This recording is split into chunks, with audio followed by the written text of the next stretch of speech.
The moment my son handed me that envelope, I knew something was wrong. Not because of what it said, I hadn't read it yet, but because of how he gave it to me. 2 fingers, no eye contact, like he was passing off a receipt, not something meant for his father. We were standing in a private lounge near the airport.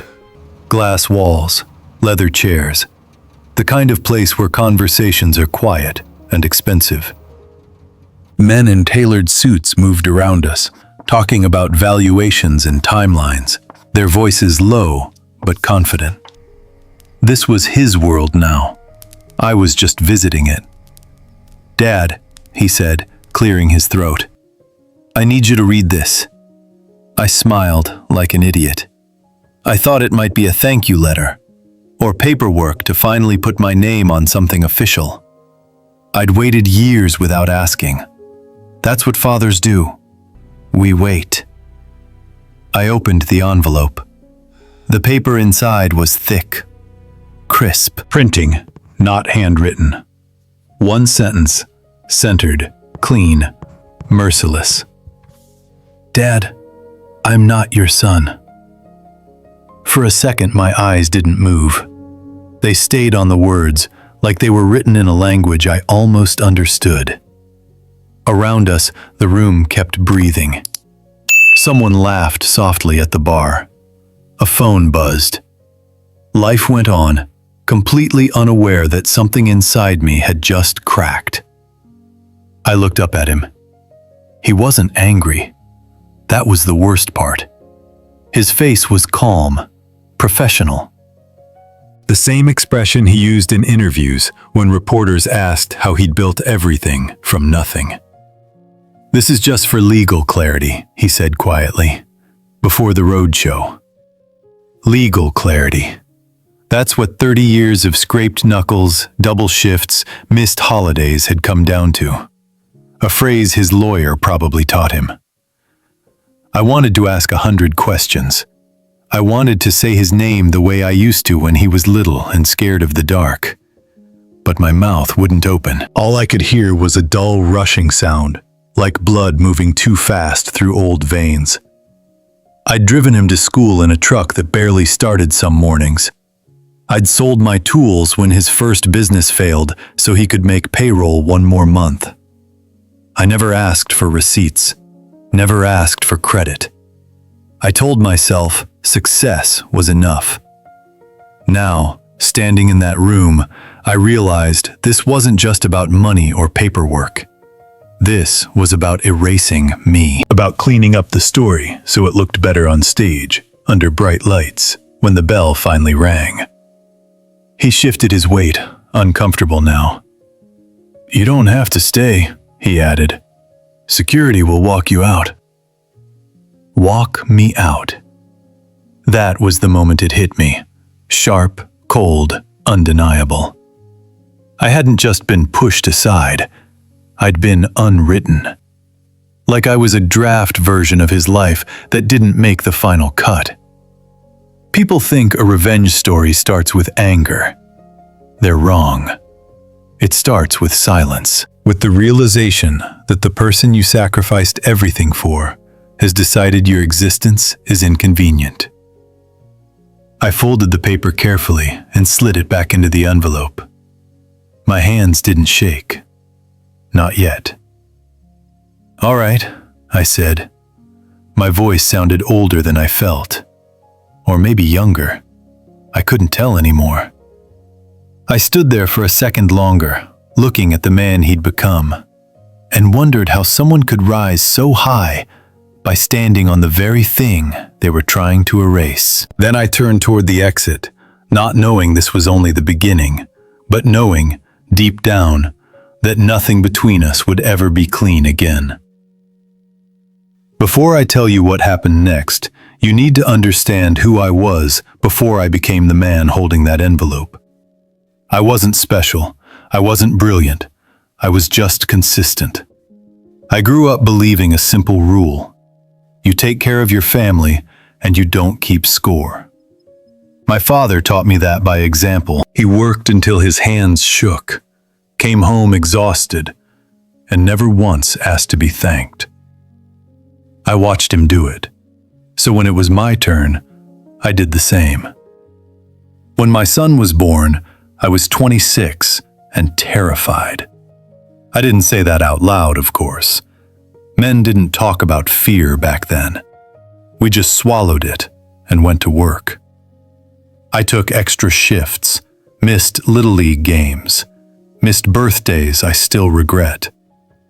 Not because I didn't care, but because I thought providing was caring. If you're a father watching this, you already know what I mean.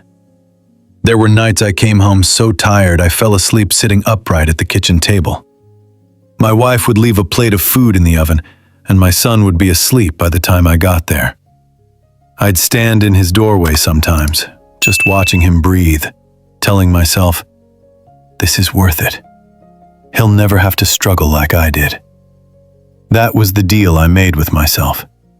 I didn't raise him to be grateful. I raised him to be independent, strong, better than me.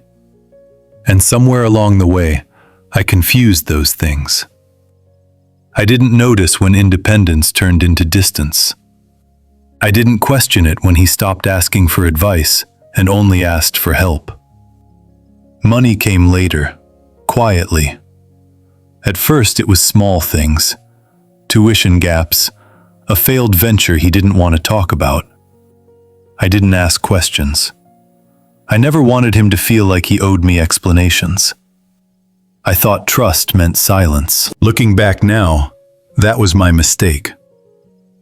Let me ask you something, and I'm asking this honestly. Have you ever helped someone so much that it never even occurred to you they might resent you for it?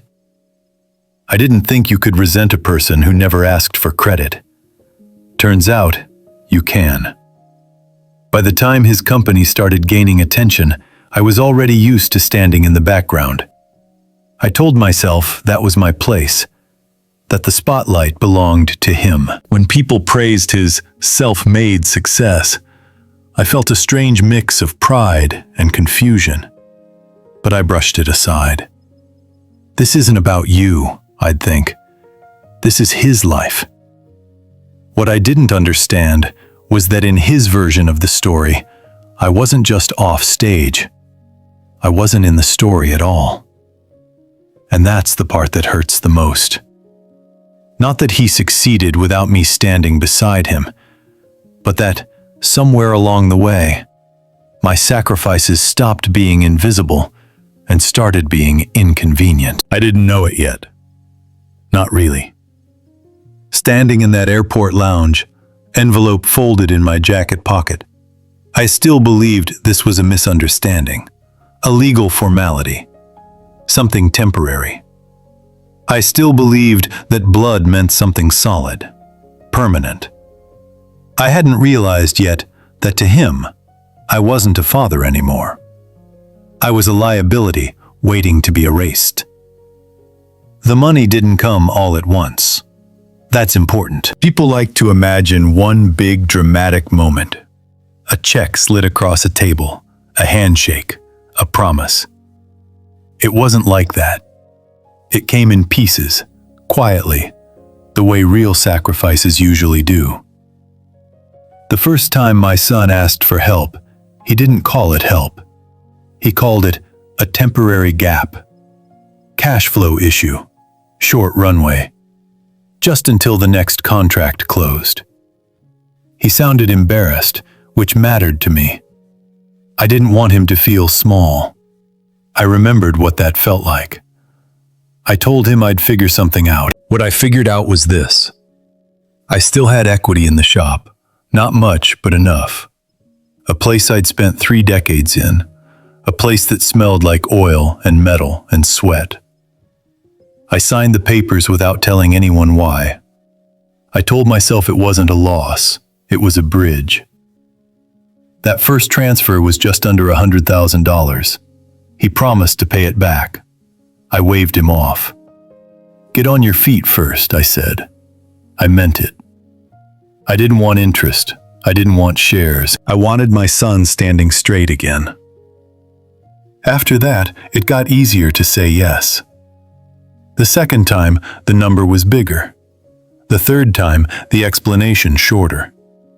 I noticed the pattern, but I ignored it. Fathers are good at that. We call it patience. Sometimes it's just fear of what happens if we stop. There was never a contract, never a signature. I didn't even keep copies of the transfers. In my mind, this wasn't an investment. This was a father doing what fathers do, placing one brick at a time so his child wouldn't fall. By the time I realized how much I'd given, it was close to $250,000. I didn't tell my wife the full number, not because she wouldn't have understood, but because she would have asked the question I was avoiding. What happens if this doesn't work? I didn't want to imagine that. I needed to believe effort guaranteed outcome, that sacrifice meant something. When the company finally stabilized, he stopped calling as much. Not suddenly, gradually. The emergencies dried up. The gratitude faded with them. I told myself that was normal. Success makes people busy. That's what I said out loud. Inside, I felt something else. A quiet displacement. Like I'd done my job and been moved off the site before the building was finished. Then the articles started appearing. Self-made founder. Built from nothing. I read them the way you read about someone you know who's doing well. Proud. Careful not to take up too much space in their story. I didn't correct anyone. I didn't need my name in print. I just didn't expect it to be erased entirely. What I didn't understand yet was this. When you give without asking to be remembered, you're trusting the other person to remember you, for both of you. And trust, like money, only works if it flows both ways. Standing there months later, envelope in my pocket, I finally saw it clearly. Those transfers weren't just money. They were the foundation. And foundations are invisible by design, until someone decides to pretend they were never there at all. That's when it started to sink in. I hadn't just helped build his company. I'd helped build a version of his life where I no longer existed. It didn't happen all at once. That's the part people never believe. If my son had cut me off suddenly, slammed a door, raised his voice, I might have noticed sooner. I might have pushed back. But that's not how it went. He didn't erase me with anger. He did it with politeness. It started with small things. Missed calls that didn't get returned until days later. Dinners that got rescheduled, then quietly forgotten. When we did talk, the conversations stayed shallow. Weather. Travel. Things are busy right now, Dad. I told myself that was success talking. Then came the interviews. I'd see his face on a screen at the airport or in a cafe window. Clean suit, confident smile. Words like vision and grit rolling easily off his tongue. The reporters loved him. They always asked the same question. How did you do it? He always gave the same answer. I built it from nothing. The first time I heard that, I laughed. Not out loud, just inside. Nothing, I thought. I didn't correct him. That wouldn't have been my place. Fathers don't interrupt their sons' victories. The second time, I noticed he never mentioned family at all. Not his mother, not me. He talked about late nights and ramen noodles and sleeping on office couches. All true, in a way, just incomplete. By the third time, something tightened in my chest. I realized he wasn't just leaving details out. He was practicing a version of the story where I didn't exist. And the more he told it, the smoother it became. When his company started hosting events, I wasn't invited. Not officially, not even unofficially. He'd say things like, "It's mostly investors," or "You wouldn't enjoy it." I believed him, because believing him was easier than asking why my presence suddenly mattered so much. Once, at a small gathering, I ran into someone who recognized my last name. They smiled and said, "You must be a distant relative." Distant. I nodded and let it pass. At home, I told myself I was being sensitive, that this was pride looking for a wound. Men my age are good at minimizing our own pain. We call it being reasonable. We call it perspective. Sometimes it's just avoidance wearing a nicer coat. What I didn't want to admit was this. Every time he left me out, it felt deliberate. Not cruel, calculated. Like trimming weight from a story to make it fly better. I began to understand something uncomfortable. Gratitude, when left unspoken long enough, doesn't stay neutral. It curdles. It turns into embarrassment, then into inconvenience. I had become inconvenient. I didn't confront him, not because I was afraid of the answer, but because I already knew it. If I asked, he'd explain it away with logic and timing and optics. And logic has a way of making you feel foolish for wanting to be acknowledged. So I stayed quiet. I stayed proud. I stayed out of the frame. By the time the envelope appeared in my hands months later, it didn't feel like a betrayal anymore. It felt like paperwork catching up to a decision that had already been made. I just hadn't realized yet how complete that decision was. Not until I read the words that finally said out loud what his silence had been practicing all along.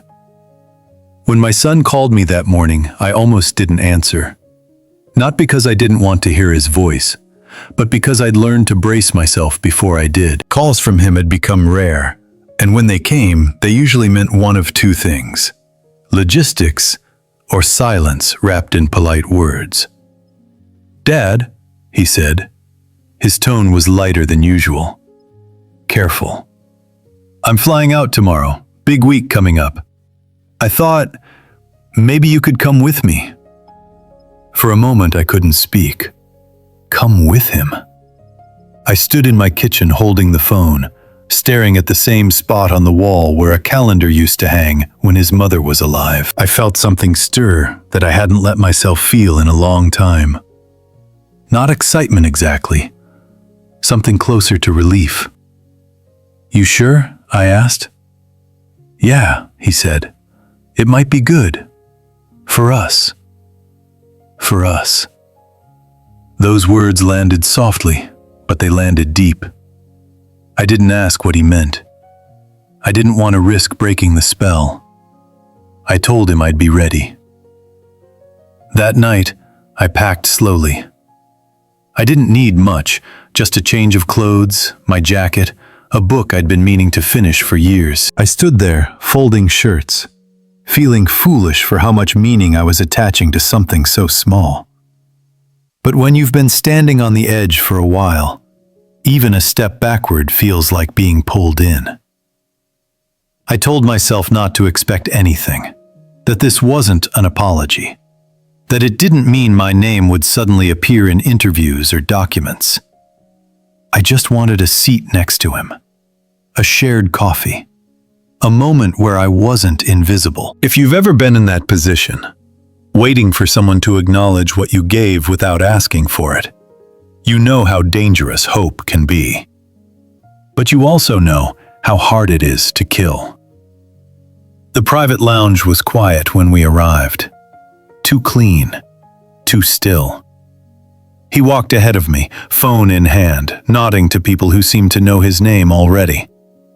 I followed, careful not to slow him down, careful not to embarrass him by existing too loudly. He stopped near the glass wall and turned to face me. "Before we go any further," he said, "there's something we need to clear up." That was when I noticed the envelope. It was tucked under his arm, plain and white, like it had no business carrying anything heavy. He hadn't mentioned it on the call. He hadn't even looked at me yet. In that moment, every small dismissal, every missed invitation, Every careful distance suddenly lined up in my mind.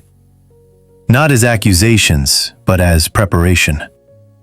I told myself not to jump to conclusions. Men my age are trained not to dramatize. We wait for facts. We wait for proof. Still, my chest tightened.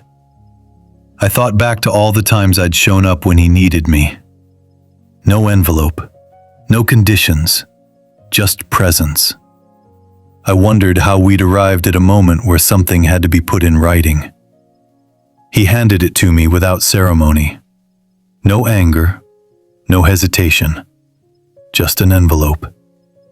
I took it, still believing, stupidly, stubbornly, that this trip meant something. That whatever was inside might explain the distance, not finalize it. That this was a step toward being seen again. I didn't know yet that this wasn't an invitation forward. It was a farewell disguised as inclusion. And I was about to read the sentence that would turn every quiet sacrifice I'd made into a footnote someone else had already decided to delete. I opened the envelope slowly. Not because I was afraid of what it said, but because some part of me already knew. The paper slid out clean, crisp, like it had never been folded by a nervous hand. This wasn't written in a moment of emotion. This had been prepared. The sentence sat there, centered on the page. Dad, I'm not your son. For a second, my mind did something strange. It tried to make it reasonable. It searched for context, for a clause I'd missed, for a second page that would explain the first. I turned the paper over. Blank.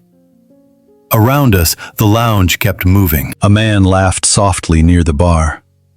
Someone rolled a suitcase across the floor. The world didn't pause. It never does for things like this. My son cleared his throat. This is just for legal clarity, he said, keeping his voice low. Before everything goes public. Legal clarity. I looked up at him then. Really looked. He wasn't angry. He wasn't defensive. He looked practiced.